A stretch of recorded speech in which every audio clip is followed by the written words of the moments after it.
when I read the script, I couldn't put it away. I got goosebumps, and I was like, this is fantastic.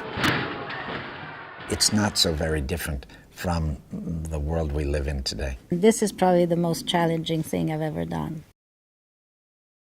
These kinds of stories in the gray areas of life are much more interesting than anything that's black and white, because life is not black and white.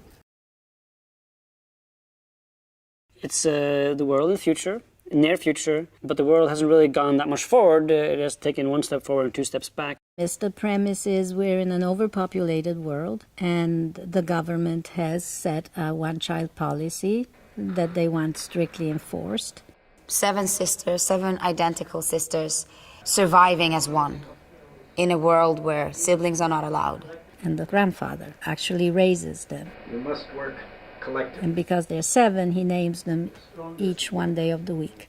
For the world, they seem like one person, but 6 day a week, the siblings wait until their turn to go outside. And they're confined in this space, in this loft, where, you know, it's their home, it's their sanctuary, but it's also at the same time their prison. So Monday gets to go out on Monday, Tuesday gets to go out on Tuesday, and so on. And our story evolves until Monday night. Monday does not come home.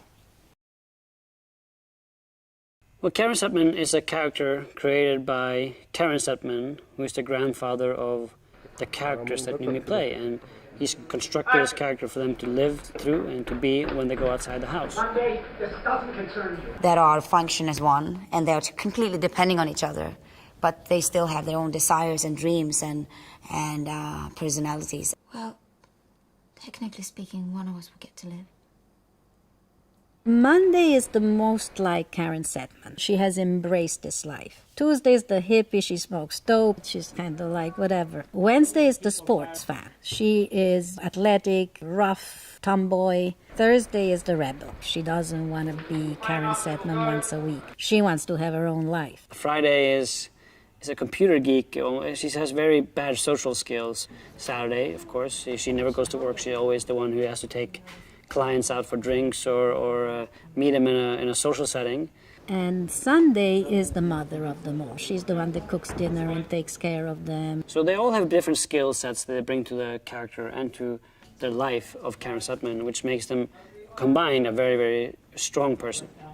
It's almost like chapters of my life. I've been moving around a lot, and then as a kid, you know, you learn how to adapt into different situations, and you just become a chameleon because that's the way you have to do it.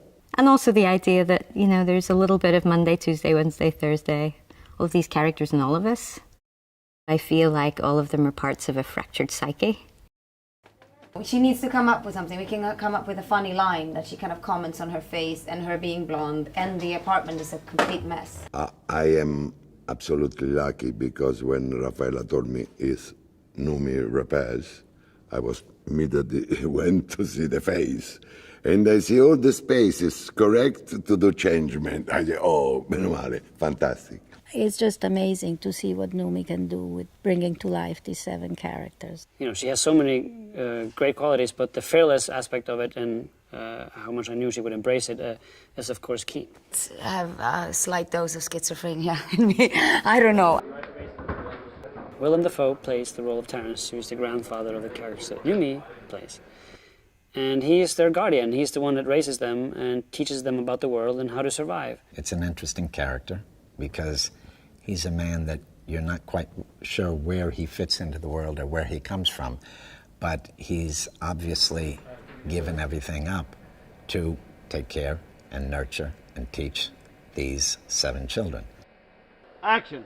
Joe is Cayman, Glenn Close's character's right hand, sort of henchman. And he's a child education bureau agent who's chasing down the siblings in film. You got guts. I'll give you that. The challenge has been to build up an inner logic for the character. Why does he do these things? Why is he on Cayman's team? Because he has, when they both have a point in a world where there's overpopulation, you should probably stick to the one child.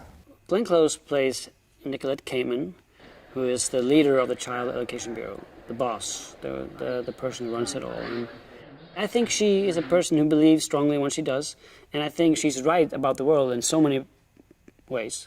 But she's not sentimental. If she allowed herself to be sentimental, she would never be able to do what she does. It's in our lifetime, even in my lifetime, that there's going to be a big problem with overpopulation. When I was studying in biology in college, we did an experiment where we put microbes in a tube, and their population goes up, then it levels off, and then they die because their own waste basically kills them. And that's kind of the world that in this movie people are trying to recover. You could say that she's a hero, but in the context of the story, you could also say that she's a villain. Yes, she has some dark sides to her, but in many ways she's right, which makes her very interesting.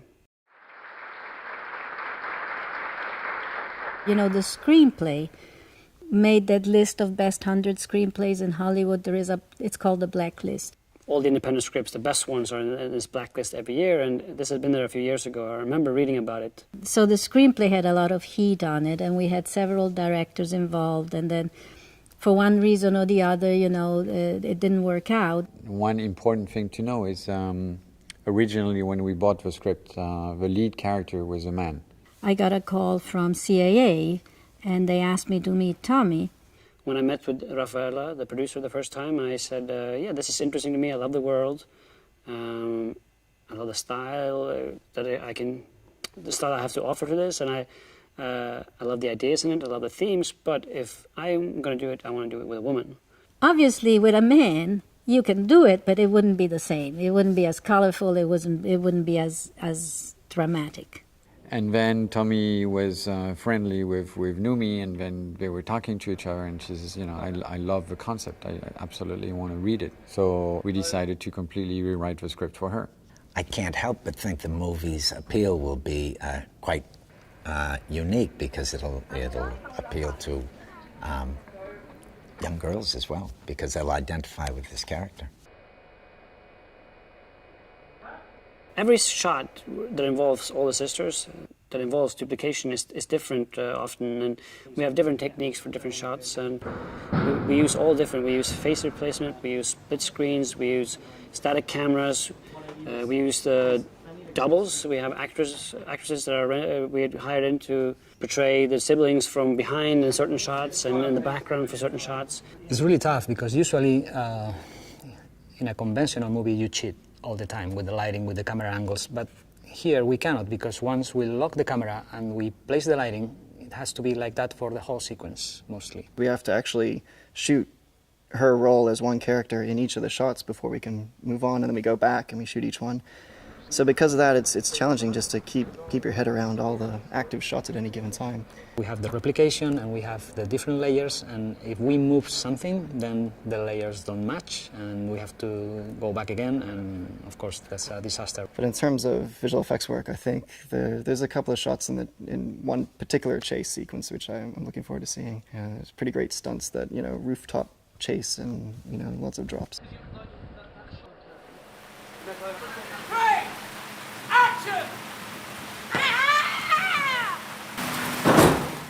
Noomi is very, very physical herself. She's really good. She does most of it herself. It's like the most challenging and difficult thing I've ever done. Noomi's great, because she trains like crazy anyway, and she moves really well.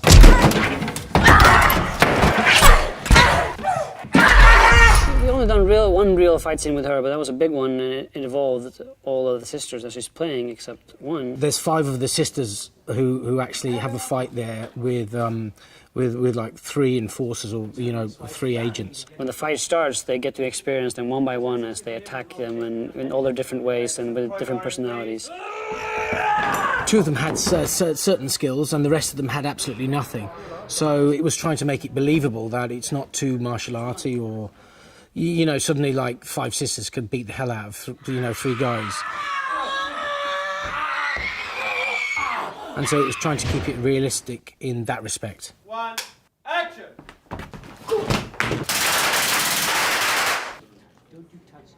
All the sisters have such a unique personality, and of course that's reflected in the apartment that they share.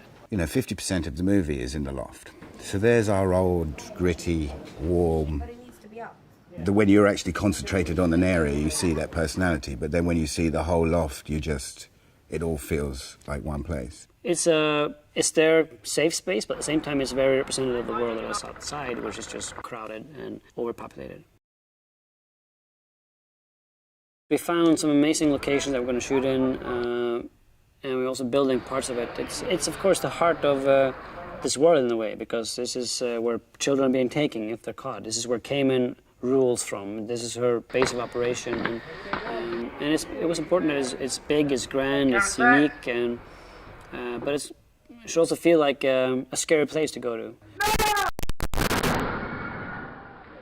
Because of the topic of the overpopulation, with Raffaella and with Tommy, we always thought it was important that it remained very real and very grounded.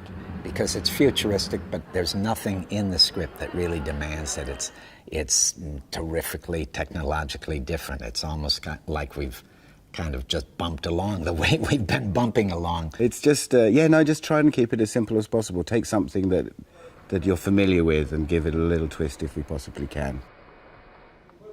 I think we have a very rich script, and of course I hope they think when they go out as well. We have a very important message to our film, and we have important themes and a great core.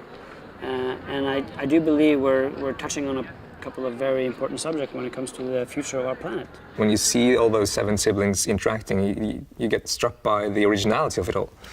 It's such an original concept. It's an action-packed, incredibly different thriller. It mixes the high concept you often see in big American films, but with great themes and characters you see in smaller film, independent films, and European films. I think it has the thriller, it has the kind of typical thriller element, but also it's a drama between like sisterhood and everything that comes with like different and complicated family. We haven't used our superior brain in order to survive on a planet. We have not learned how to sustain either the planet or ourselves. And if we had used our brain, we would have figured it out. Now we're in a point where you have to legislate change. Where we are in the world right now with overpopulation, I think the figures were in 7+ billion, heading rapidly to 10 billion people. Can we support that many people on the planet? Are we depleting our finite resources? It's a movie that I hope will get a lot of people.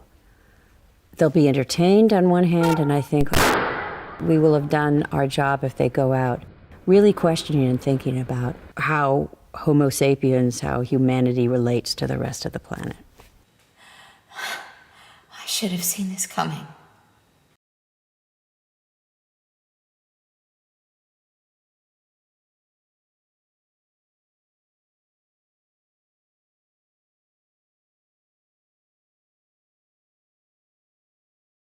Okay, stay with me as I have some cool behind-the-scenes trivia. Stop motion has featured prominently in famous science fiction films.